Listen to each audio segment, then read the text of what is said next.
অচেনা অজানা বিবেকানন্দ শঙ্কর গর্ভধারিণী জননী ভুবনেশ্বরীও কিছু কম ছিলেন না।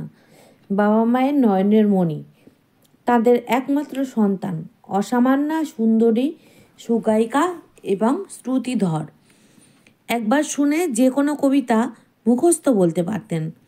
স্মৃতিশক্তির এই আশীর্বাদ তিনি যে বিবেকানন্দ এবং মহেন্দ্রনাথকে দিয়ে গিয়েছিলেন তার প্রমাণ সর্বত্র।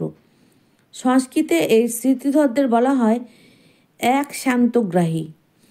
ডায়াবেটিস ও অন্যান্য কঠিন ব্যাধিতে জর্জরিত হয়েও বিবেকানন্দ জীবনের শেষ দিন পর্যন্ত যে অনন্য স্মরণশক্তির অধিকারী ছিলেন তা সকলকে বিস্মিত করে।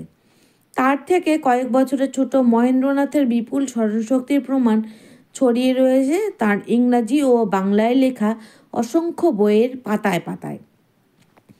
মহেন্দ্রনাথের এই সব বই ছাড়া বিবেকানন্দকে আমরা পূর্ণভাবে জানতে পারতাম না। রচনাগুলি স্বহস্তে লিখিত নয়, প্রায়ই ডিকটেশন দেওয়া। মহেন্দ্রনাথ 3 বছর বয়সের স্মৃতিও জীবন সায়ান্নে মনে রাখতে সমর্থ হয়েছিলেন। পারিবারিক প্রসঙ্গ সম্বন্ধে সে তুলনায় কনিষ্ঠ ভ্রাতা ভূপেন্দ্রনাথ কম কথা লিখেছেন। ভূপেন্দ্রনাথের জন্ম 4 সেপ্টেম্বর 1880। দাদার মৃত্যুর সময়ে তার বয়স 21। 1896 সাল থেকে 1902 সাল পর্যন্ত 6 বছর মহেন্দ্রনাথ প্রথমে লন্ডন এবং পরে বেশ কয়েকটি দুর্গম দেশে বেপাত্তা। এই সময় তিনি মাকে একটাও চিঠি না লিখে অত্যন্ত উদ্বেগের কারণ হয়েছিলেন।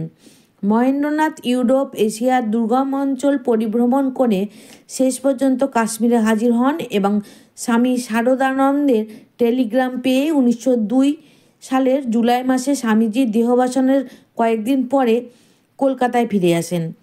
লেখকের রক্ত স্বামীজির পিতা ও মাতা দুই ধারাতেই প্রবাহিত, কারণ আমরা জানি ভুবনেশ্বরী দত্তও কবিতা লিখতেন। সেই সঙ্গে তিনি ছিলেন বই পাগল। 1911 সালে মৃত্যুদিন পর্যন্ত প্রতিদিন তিনি কয়েক ঘন্টা বই পড়তেন। বিবেকানন্দের বিস্ময়কর ইংরেজি জ্ঞানের পটভূমিও ভুবনেশ্বরী রচনা করেন।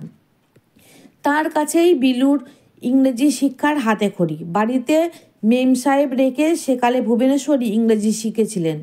স্বয়ং নিবেদিতার সঙ্গে তিনি যে আস্তে আস্তে ইংরেজিতে মধুর বাক্যালাপ করতেন তার খবর আমাদের কাছে রয়েছে। সৌভাগ্যবতী ও সুদর্শনা হয়েও চিরদুঃখিনী এই ভুবনেশ্বরী।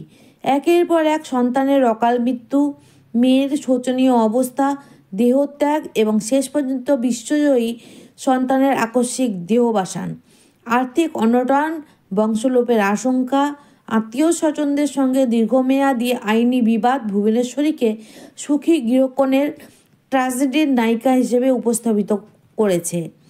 এমন মায়ের কথা ভাববেন না বিবেকানন্দ, তা কেমন করে হয়? দুর্ভাগ্যক্রমে তাঁর পরিচয় সর্বত্যাগী সন্ন্যাসীর। সন্ন্যাসী যে বিবেক বিসর্জন দিতে প্রস্তুত নন তা গোপন না রেখে বিবেকানন্দ আমাদের চোখে আর এক বিস্ময়কর এবং দুর্লভ মানবতার প্রতীক হয়ে উঠেছেন। মেয়েদের লেখাপড়ার দিকেও যে ভুবনেশ্বরী দেবীর সারাক্ষণ নজর ছিল তার প্রমাণ বিবেকানন্দের কনিষ্ঠ ভগ্নী যোগীন্দ্রবালাকে ইংরেজি শেখাতেন বেথুন কলেজের প্রিন্সিপাল মিস কামিনী শীল। সে যুগেও গৃহশিক্ষকের ছড়াছড়ি। যোগীন্দ্রবালার দ্বিতীয়া প্রাইভেট টিউটর মিসেস ম্যাকডোনাল্ড। বাবার মৃত্যুর 4 বছর আগে এই মেয়েই প্রদর্শনীতে প্রাইজ পেয়েছিলেন। তার বাবার মৃত্যুর কিছুদিন পরেই শ্বশুরালয়ে এই মেয়ের আত্মহনন। বিবেকানন্দর আর 2 বোন পড়তেন রামবাগান মিশন স্কুলে। পিত্রালয়ের একমাত্র সন্তান হিসেবে ভুবনেশ্বরী যার স্নেহধন্যা হয়েছিলেন তিনি জননী রঘুমণি দেবী। তিনি আর এক অপরূপা, 90 বছর বেঁচেছিলেন। একমাত্র মেয়ে, শ্বশুরবাড়িতে নিগ্রহ, যৌথ পরিবার থেকে বিতাড়ন, অনেকগুলি ছেলেমেয়ে নিয়ে অকাল বৈধব্য, অভাবনীয় ভাগ্য বিপর্যয়, এমনকি প্রাণাধিক নাতি বিলুর অকাল মৃত্যুর অসহায়া সাক্ষী হয়ে রঘুমণি দেবী। বিডন স্ট্রিটের ঘোষ পরিবারের মেয়ে, পিতা গোপালচন্দ্র ঘোষ, জন্ম 1825 সাল। রঘুমণি ছিলেন পরম বৈষ্ণব।